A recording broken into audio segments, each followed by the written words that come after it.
Good evening. Glad you're back. We're in Exodus chapter 2 tonight. Exodus chapter 2. We were in Matthew 2 and baby Jesus, and we're in Exodus 2, baby Moses. But we're going to grow him up tonight, though. I appreciate you being here. And if you're not going to be here Wednesday night, let me be among those voices that tell you happy Thanksgiving. Enjoy your time together wherever you're going, whatever you're doing. And be sure to be grateful, as I know we all are all the time. We're talking about that some on Wednesday night. Remember, we're all in here together, having a time of praise and a time of just reflection on our lives. And if you're willing and able, please fill out one of those something you're thankful for on one of those poster boards on either side as you're exiting the auditorium tonight. And just write something out for your family. I got several back, and I'm grateful from what I'm seeing that people are thankful for. And we're just going to kind of show them on Wednesday night. And no big part of the program of it, but just I want you to see kind of what others are thankful for, and just join in with that and itemizing some things in your life. Again, happy Thanksgiving, and join me at Exodus 2. We're going to put together this story of Moses, an important part of the story because it so resonates with us. We have a blessing tonight. We're going to put together three different perspectives of the story. We're going to have Moses as a first-person narrative. Sort of. It's him, it's about him, and he's the one who's writing it, and he's the one telling the story, so he knows. But then we're going to have Stephen's perspective that's given in a very interesting way in Acts chapter 6. And then we're going to have the Hebrew writer who is actually delivering a sermon using Moses as an illustration. We're going to put those three together and come up with a picture that's both a first right on the scene, on the ground picture, but also a wider lens. And then we're going to discover there's some problems here. There already is in the story itself. Moses, as you know, was born in oppression, chapter 2, verse 1. He was part of the people of God who were being persecuted and oppressed by the Egyptians. His mother hid him for 3 months and then had to work out a plan that worked out beautifully, relying on the providence of God. She was able to save his life, provide him a good life in the actual palace of the king of Egypt. And so he grew up as royalty. Adopted son of Pharaoh, experienced the best of what the Egyptian wealth had to offer. But he also somehow knew his identity as a Hebrew. Obviously, the early days with his mother gave him an identity as a Hebrew, and apparently she tutored him even beyond just 2 or 3 years. So he knew who he was, which is an odd thing. So within Moses are two identities that are existing together at the very same time. He's able to participate in each world without violating the other until he can't. These two identities exist together until they can't. And in this way, he's no different than you, and he's no different than me. We are dual citizens, aren't we? We are people, Paul says, our citizenship is in heaven, Philippians 3. Our citizenship is somewhere else. Population, we don't know, but a city beyond this life. And so our citizenship and our ethic for living and the laws we live under and the Constitution we live by do not begin with we the people. It's somewhere else. And yet also we are quite proud and quite grateful for our American identity too. There's nothing wrong with me at the ASU game. Stand up yesterday and salute the flag and say we didn't say pledge, but we did the national anthem, and nobody made a fuss out of it. And I don't have a quandary about that. My citizenship in heaven does not necessarily always conflict with my American citizenship, but sometimes it does. And when it happens, I have to decide which one takes superiority over the other, don't we? Just how far can we go? And here's Moses, who's lived his entire life knowing he's in both worlds, and he's one of the unique people who can say that. One day, It says in Exodus, it was read just a moment ago, when he had grown up. You ever wonder when people have grown up? When do your kids, when do you look at them and say, well, they've grown up now? Never. That's kind of what I'm thinking. Today's culture, American culture, adolescence has extended beyond any kind of reasonable experience. We have prolonged adolescence now. There's no rite of passage that says you're an adult now. It's really difficult for young people in this to know when exactly have I grown up. Well, Acts helps us with this because Stephen puts an age with it. He says at the age of 40. So it's not so bad today. When you're 40, you've grown up. I'm a 5-year-old. I mean, I'm 45. I'm still a baby, right? In Acts chapter 7, he says, when he reached 40 years old, when he had grown up, the book of Exodus, Moses reaches one of these forks in the road.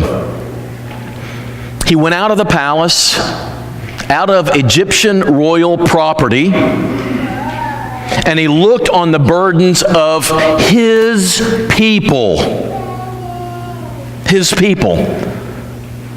It's interesting. He looks at them as they're making bricks and as they're in slavery to the people that he is now one of, and he says, those are my people. They are my people. I'm not with my people. Do we know who our people are? Do you know who your people is? He knew somehow. And yet every morning he woke up in this wonderful, luxurious palace. He's been eating Egyptian food for the last 40 years of his life. But yet in his heart, he had reached a point where his people are the ones out there being oppressed. And he was moved. He was moved because he saw an Egyptian striking, that's the original word, striking an Israelite man, and obviously he didn't have any right to do so, and so Moses looks this way and he looks that way. That means it's premeditated. He looks this way and that way, and he gets down and he strikes the Egyptian. Same word. What he did to the Israelite, he did to the Egyptian, and it killed him. And so he buries him in the sand and goes on. It's interesting, why did he make this action? To him, first of all, it was unjust. This was an unjust action, and he just could not let this injustice go. Have you ever been moved so much by something that's wrong that you could no longer look at it and just rest content with it? Have you ever reached that point where you just witnessed something that is so totally wrong that you cannot look the other way and go on? Most of us, we look at it and say, that shouldn't be, and we just march on because we don't want to invest time and energy in it. But Moses looks at that and says, I can't let this go. And for him, also, it's an identity crisis. It was time to choose. Which side am I on? I cannot ride the fence anymore. We could call this a midlife crisis, except that it's in the first third of his life. So it's a little early for midlife for Moses. But here's how Stephen put it in Acts chapter 7, verse 25. He had supposed that his brothers would understand that God was giving them salvation by his hand, but they did not understand it. Here's what Moses thought. I'm going to be the deliverer. And he pulls off his shirt, and there's the Superman sign. I'm going to rescue my people, and they're going to follow me. And he pulls off his shirt, and he does it, and he marches on, and he looks back, and there's nobody following him. You are not a leader if nobody's following. He really thought, he assumed, now's the time. Now, it's a stupid thing to do.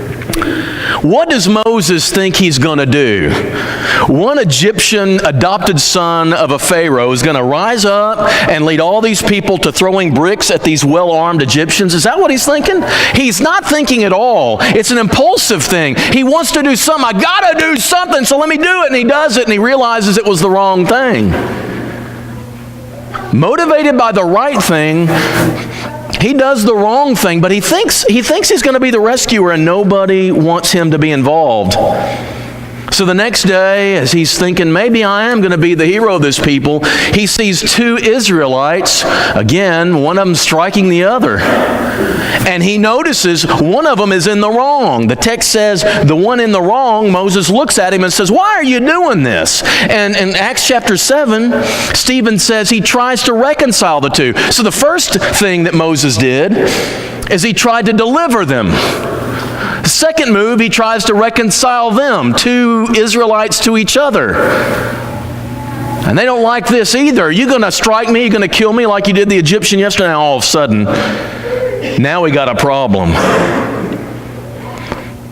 Who made you a prince and judge over us? You're going to kill me like you did the Egyptian? And Moses was afraid and thought, surely this is now known. And when Pharaoh heard of it, he sought to kill Moses. And so he's got him on the hunt. But Moses fled from Pharaoh. He took off. He left behind his Egyptian identity. He left behind his Israelite identity. And he went out in the woods. Where is Midian? Midian is nowhere.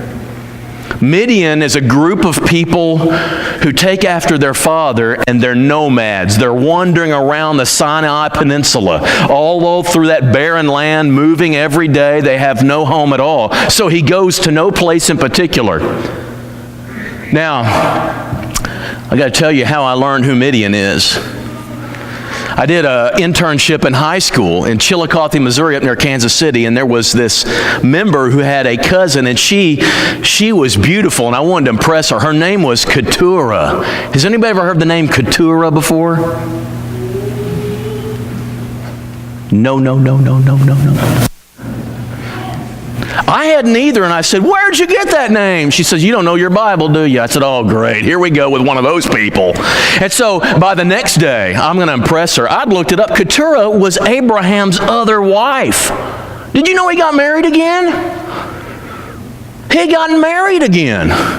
He only had two wives, really. I mean, you have the concubine thing and all that, what's her name, Hagar or whatever. You got that thing, but you don't. That's not legitimate. He had another wife named Keturah after Sarah died. Well, I looked it up and thought, well, sure enough, there is a Keturah in there. This was before Google. I didn't Google it. I had to look it up in a concordance. And I found it, and she had 6 sons, so I memorized her names: Zimran, Jokshan, Midian, Ishbak, and Shua. And I come up to her the next day and I say, hey, how's Zimran? That was the stupidest line you could ever give to anybody named Keturah. She was not impressed. I got nowhere. But Zimran, Jokshan, Midian, Ishbak, and Shua. The Midianites are the grandchildren of Abraham. Grandkids of Abraham. They do have some kind of connection to God. They got something of his faith, but we never know anything about them. They become a thorn in Israel's side in the later times. But right now, they become a special extra home to Moses as he's wandering through the wilderness. And so as he runs away from the Egyptians and the Israelites, he's no man's land. And he sits by a well. And if I'm ever lost in the Holy Land, I'm gonna go sit by a well, because good things happen when you sit by a well. If you remember, that's how they found Rebekah. That's how they found Jacob's wife. That's how all these people got hooked up.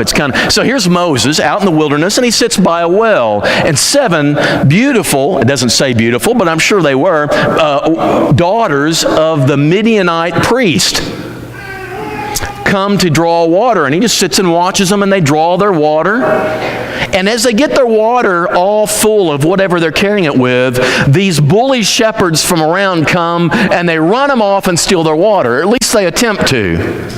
And Moses is so disgusted by what these jerks do that he gets up and he whips them all.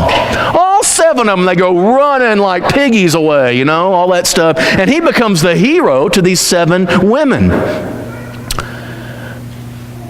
And I wish I could tell you the story ends like, oh, you're our hero. No, they go back home. They leave him there at the well. I mean, it's the most terrible, inhospitable thing to do for somebody who just rescued you. You should do something. Cook them a meal. Give them something. But they just leave them at the well, and they go running home. And they say to Dad, who's got different names in the Old Testament, but rule here, Dad, you won't believe this. We got rescued by an Egyptian. He ran off those shepherds. That's how we got home early. Apparently, these shepherds did this all the time.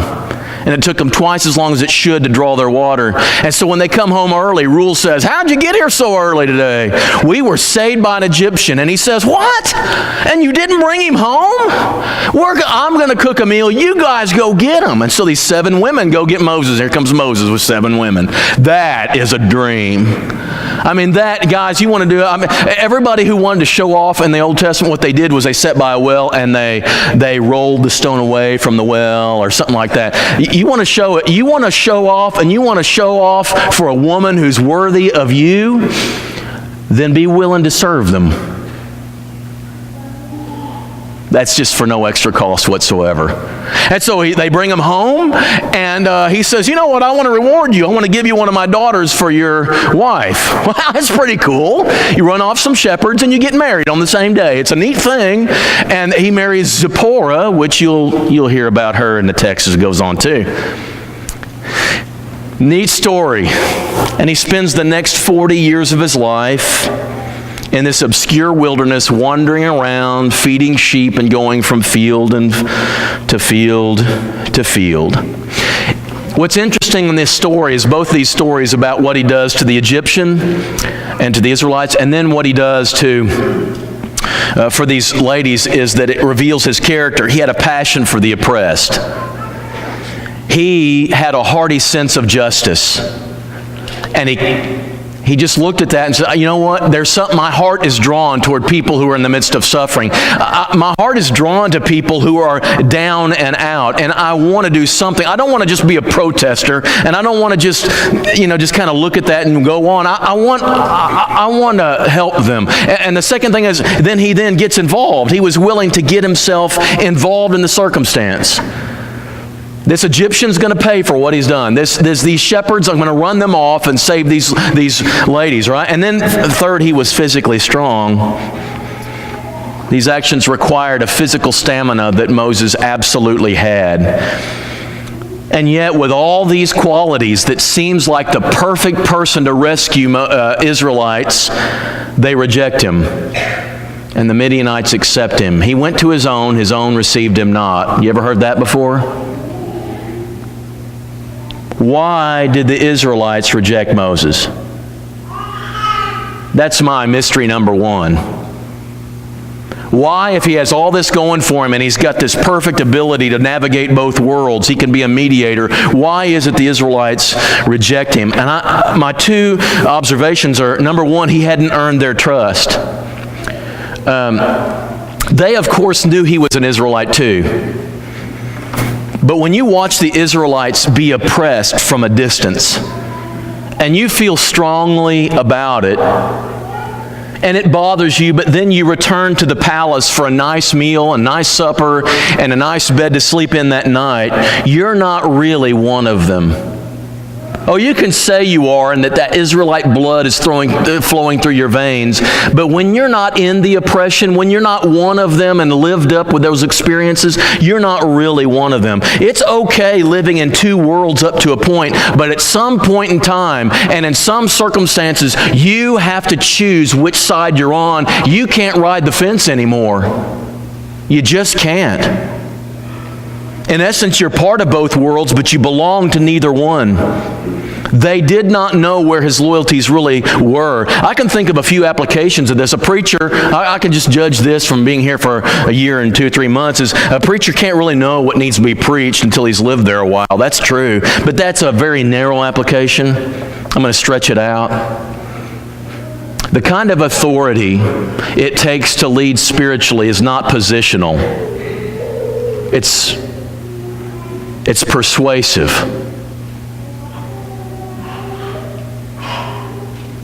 This is true of an elder in the church. An elder can't just walk up to some member and bring out his elder card and say, "I'm an elder, you got to listen to me. Now I'm going to tell you what to do and you go do it."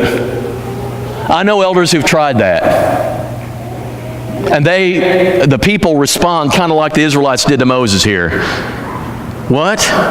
That's not the kind of authority you have. Now, that's the kind of authority that a policeman has. He can pull out a badge, and it doesn't matter what you feel or what you think, you've got to follow. But I got to tell you another place where this works. Dads, the kind of authority you have at home is not positional. It's persuasive. You've got to earn it. And you've got to lead from the front, not the back. Don't bark out orders. I'm the dad, you got to follow me. Boom, boom, boom, boom, and you're going to do it right when I say. Listen, that's not going to work for you. Oh, you might get some kind of reaction, but I'm not sure it's the kind of reaction you're hoping to have. The kind of authority that God gives His elders and God expects out of dads in leading the family. And so many years, listen, throughout the 50s and 60s, people had this idea sometimes that the man is the head of the house and what he says goes and he's the boss. Reality is set in. That's not what God ever said. Because what God said is, what I mean by head of the house and lead is that you operate out of the model of Jesus in the church. Which means you lay down your life for them. You don't just dictate stuff. So dads, if you're going to lead, you don't lead by preaching constantly. You lead by being persuasive in your life, providing a kind of example that your wife and your kids would be honored to follow. Moses hadn't done that. He thought that just because he had the resume, that he was going to have the experience of everybody just going, it's Moses, great, we're going to follow him. That's not what happened, because they didn't feel like he was one of them at all. A second thing is that he didn't have God's blessing yet. He thought everything is right, all my ducks are in a row, but the problem is God is the one this mission is for. It's guided by Him, and it's not just about your qualities and qualifications. It's also about His will, His way, and God's timing. And God wasn't ready yet. God, for some reason, was making them wait. And they were going to wait for 40 more years. Why? We're given 3 indications in the text. Number 1, the sin of the Amorites and Canaan hasn't reached its full yet. God's not ready for Israelites to take over Canaan. Second, the sin of the Egyptians hasn't reached its level yet. God's not ready to use the plagues against them yet. And number 3, Moses is not ready yet. There's something he's got to learn in the wilderness. And there are times, y'all, when you think you're living in a wilderness where your life is stalled out, like I'm not doing anything significant, like I'm just wasting or biding my time waiting for the next thing to happen. And I want you to know there's something God's doing in that time that you need badly, you just don't know it. Moses needed something out there in that wilderness that he could find nowhere else. I can think of a few things. He needed to work for somebody else. When you are the boss's son all your life, and you can sit there and say, well, I've worked hard on my... Yeah, but you're the boss's son. The work you did probably wasn't the same as when you work for somebody who's actually an employer.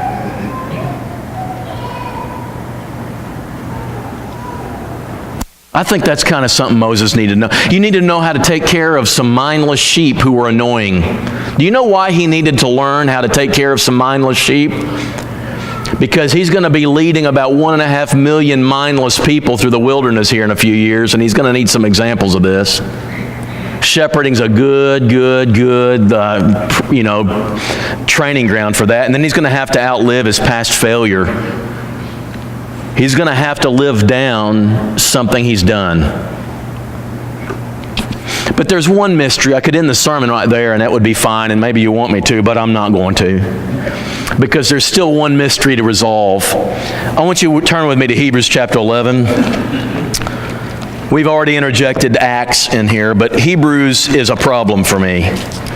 Hebrews is a sermon, so I have to remember that. Sermons kind of make some absolute statements sometimes.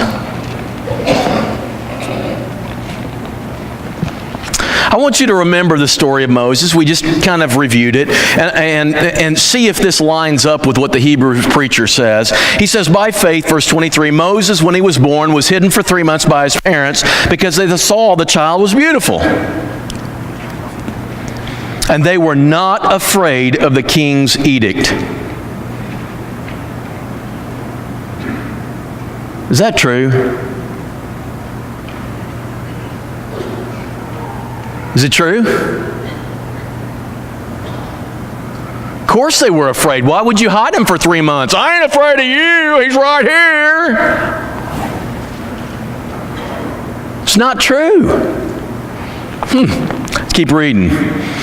By faith, Moses, when he was grown up, refused to be called the son of Pharaoh's daughter, choosing rather to be mistreated with the people of God than to enjoy the fleeting pleasures of sin. When was he mistreated like the Israelites? Come on, y'all. Did he ever have to make a brick?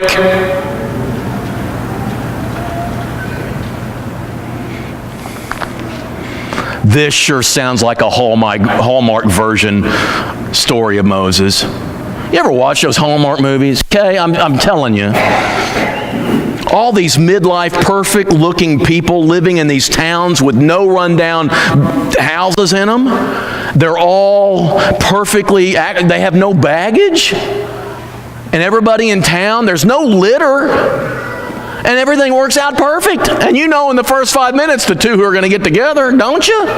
This is like nostalgia. This is like perfection, right? This is like how life should be, and everybody dreams for it, but the truth is life never really turns out that way. Now, that's not harmful. We can watch that and be romantic about all that. But here's the problem. When you pine away for that, keep expecting your life to end up this way, you're going to be disappointed. Your husband is never quite as romantic and have the good lines that guy does. And you think, I need to get rid of the old boy because surely there's somebody who does. There's a writer who gave him that line, y'all. He goes home after this show to his own spouse. That's not the reality. Now keep going in the story. He considered the reproach of Christ greater wealth than treasures of Egypt, for he was looking to the reward. I don't know. By faith he left Egypt, not being afraid of the anger of the king. Y'all, was he not afraid of the anger of the king? Come on. You don't go running out to Midian because you're not. He's terrified of what the king was doing. He's going to hunt him down. How do you explain this? How do you explain the Hebrew preacher coming along, saying these nice, wonderful things about Moses that simply, when you read the story, it doesn't look near that crisp and clean and perfect and quick? Guys, it took him 40 years to finally divest himself of his Egyptian identity. And the Hebrew writer makes it, as he's preaching along, he says, think of Moses and how valiant and wonderful he was. And when I read the story, that's not what I get. Does that bother you at all? It bothers me a little. Some of this is, I think, the progression that he makes. If you think that all these things that the Hebrew writer says happens without a hiccup and without a delay and without a struggle, well, then you're not looking at it right. You're hallmarkizing the story of Moses. You're painting a Hallmark card and putting Moses' life in it. Or maybe not. I think what happens is this. I know myself better than you do, and I may look like I'm whole and fine as a Christian person, and you say, well, I bet he makes some pretty good decisions. I do, in between some really stupid ones. And there are some weeks I kind of limp through, and some weeks I'm going, this was terrible. You made some stupid moves this week. And inside I know this. You can't see it, but you see, the Christian life is lived between your ears. And you can't see the struggle I have, but I know it. And it's sometimes pretty sloppy. And I get to the Lord's Supper time, and I say, God, I don't know why you're accepting me at all.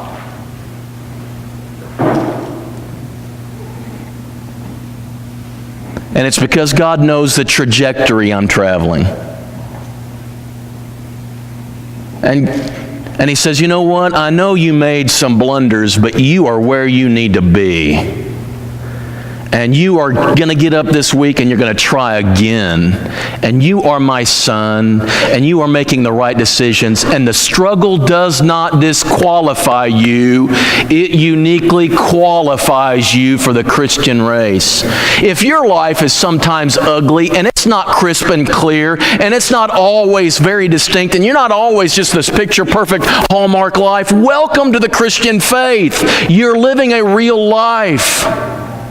Because you see, I think, did you know this? You don't know these things until you do like Guess Who's Coming to Dinner or something like that. We went to the Watson's house. Actually, Elizabeth's parents' house in Newport. We're going to do a Wednesday night summer series, and they invited us over there, and I said, okay, tell me the truth about Elizabeth Watson. Oh, I didn't know what I was going to get. Sweet, dainty lady comes here with her husband and beautiful family, and you think it's all picture perfect. She was a wild child. You don't know that, do you? You wouldn't know that. But look at her now. It seems like pretty all together, but I bet there's still some of that in there. And then I got to talking. Did you know that Annie, sweet Annie, was a bully when she was 3 and 4 years old? She would bite everybody and kick everybody and be a nuisance to everybody. Did you know that? Can you imagine that? You're saying, no, you're lying. That's what I told her parents, too. No, you're lying. That can't be true. It is true. I just asked her when I came in tonight. And she remembers. The line between trying to be a faithful Christian and getting to where you are now doesn't go straight. It goes jagged. And it's got the rough spots. And you know it. But God sees the line you're traveling. And the Hebrew writer would say, you're doing just right. I've had sermons where people walked out, I just can't be that good. I just can't make the good decisions all the time. And that's a misrepresentation on my part, because I'm going to tell you guys, you are going to be sloppy sometimes. You're going to be sloppy. You're going to make mistakes. You're going to go you're going to make one great decision and one great victorious moment, and then you're going to go back to. And you're going to go again, and God looks at that and said, if you're going in the right direction, you're my child. I'm proud of you. You're doing exactly what you should be, and the struggle does not disqualify you. It just tells you that you're living the Christian life the way you should. I think I feel this most distinctly when Ken and I would make visits to people, and I remember one particular lady who took care of her mother at Alzheimer's. And I'll never forget what she said and the guilt she had. Her mother just finally succumbed. And I went over there and I expected just some relief, but she was experiencing guilt and terrible tears. I want you to know, she said, in those last 6 months, she said the same stuff over and over again. I got so weary and I got so short with her sometimes. I didn't treat her like I should treat my mother. I had bad moments that I'm ashamed of, and I feel so guilty about that now. Anybody been there? It's that caretaker guilt that you just wish you could be picture perfect all the time. But listen, when you're in that tense moment and when you got those moments, there's going to be times where you just get so frustrated, and it might come out. It might come out in your tone. It may come out in some action. No one abuse anybody, but it gets the struggle. And I can imagine the same story, the 40th time, ask the same questions over and over, and you just kind of lose it. But she was there for her mother for 6 years altogether. I can't go in there and make her, I couldn't go in there and make her feel fine about that. But what I did was, listen, you did what honoring your parents is supposed to do, and you had bad moments in there. But God is proud of what you did, and you should have no regrets. I believe that. I believe we have those moments when we just don't act up to what we should. If you have a child with autism, I can imagine doing this, or any of those really particularly 100% of the time cares you have to do. So in verse 23, they weren't afraid of the king's edict, it's not that they weren't afraid. It's they were less afraid of the king's edict than God's claim on them. It's less afraid. Yes, you will be afraid. And while you wish you could be victorious and courageous and bold all the time and never back down and never stay silent when you should speak, you wish you were, but there are times you aren't, but there are times you are. And the thing is, they were less afraid of the king than they were of God, and that's all it takes in God's sight. And the second one, verse 27, Moses, afraid of the king's knowledge of him. The king comes hunting after him. Is he not? Yeah, he's afraid. But he's more afraid of staying and what he would become if he stayed Egyptian. And he's more afraid of disappointing God than that. These two I would liken to the statement that you're supposed to hate your parents or hate your family compared to your love for Christ, and that's true. You're never to hate your mama, never. But in comparison to your devotion to God, it must come second. So we fear the world, and we sometimes back down from the world, but most of the time, the trajectory of our lives is we are more afraid of God than we are of anyone in the world, and that's when you can say this. The last one's a little bit stranger to me. Moses turned away from his Egyptian identity.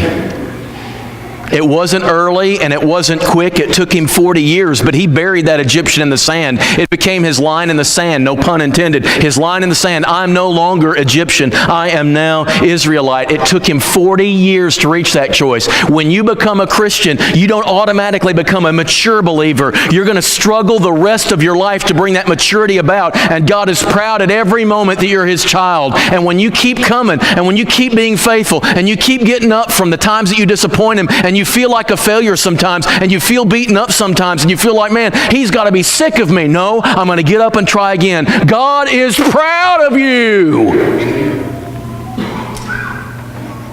And the Hebrew preacher says, it took him a while, but Moses got it right. And church, you keep putting one foot in front of the other, and you keep trying to do right, and when you fall down, you just get back up again, and it's not pretty all the time. He's not asking you to be pretty. He's asking you to be faithful. And as long as you're His child, He's as proud as He can be of you. He looks at the whole story and not your worst moment. You alone know the struggle of the temptation inside of you. You're drawn to a lot of things that deep down you miss about worldly living. And there are moments when you're drawn to that website. There's moments that you're drawn to something else you know you shouldn't mess with. But when you make that choice and you resist that appeal to go back, and you come to church and you acknowledge your sin and you remember that sacrifice for that juice and that cracker, that fruit, I'm sorry, not cracker, I shouldn't say cracker, unleavened bread. You are refusing to be a child of the world again. I'm turning away from this, and I am instead choosing to be a child of God again. And I'm going to get back into this battle, and I'm going to win this thing. You decide it is better to live the rest of your life struggling to bring about a Christian character in yourself than to simply sit back and enjoy worldliness as it is. You're willing to engage the battle, and it's going to be tough, and you're going to lose some, but you're going to stay in that battle, and that struggle is a sign that you are winning, not that you've lost. The fact that you struggle and it never completely subsides doesn't mean you lost. It uniquely means you're winning.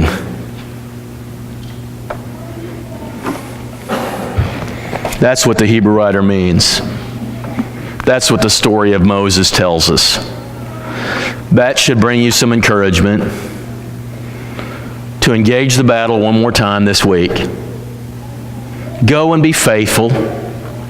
And when you fail, it's not final, because God's looking at the whole story.